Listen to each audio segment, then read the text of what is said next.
ಯಾರರೇ ಕಬ್ಬಿನ ಸೀಸನ್ಕಾಗಲಿ ಮನೆ ಕೆಲಸಕ್ಕಾಗಲಿ ಟ್ಯಾಕ್ಟರ್ ನೋಡಕತ್ತವ್ರಿ ಒಂದು ಒಳ್ಳೆ ಟ್ಯಾಕ್ಟರ್ ತಂದೈನಿ ನೋಡ್ರಿ. Mahindra Arjun ultra 605 DI engine ಐತಿ. ಈ ಟ್ಯಾಕ್ಟರ್ ಫುಲ್ ಕಂಡೀಷನ್ ಐತ್ರಿ, ಒಂದು ರೂಪಾಯಿನೂ ಖರ್ಚಿಲ್ರಿ. ಈ ಗಾಡಿ ಹುಡ್ಡ ಬಂಪರ್ ಎಲ್ಲ ಹೊಸವದಾವ್ರಿ. ಟಯರ್ ನೋಡುವುದಾದ್ರೆ ಮುಂದಿನ ಟಯರ್ ನೋಡ್ರಿ 100% ಅದಾವ್ರಿ, ಹೊಸವದಾವ್ರಿ ಟಯರ್. ಹಿಂದಿನ ಟಯರ್ 50% ಅದಾವ್ರಿ.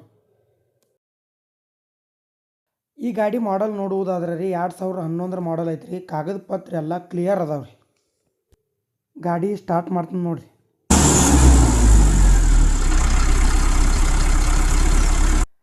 ಗಾಡಿ ರೇಟ್ 5 ಲಕ್ಷ ರೂಪಾಯಿ ಹೇಳ್ತೀವಿ ರೀ. ಬೈಟಕಿ ಕೂತ್ರೆ ಇನ್ನೂ ಹೆಚ್ಚು ಕಡಿಮೆ ಆಕೈತ್ರಿ. ಗಾಡಿ ಲೊಕೇಶನ್ ರಬಕೈ ಬನಟ್ಟಿ ತಾಲೂಕಿನ ಹಳಿಂಗಳಿ ಊರಾಗ ಗಾಡಿ ಐತ್ರಿ.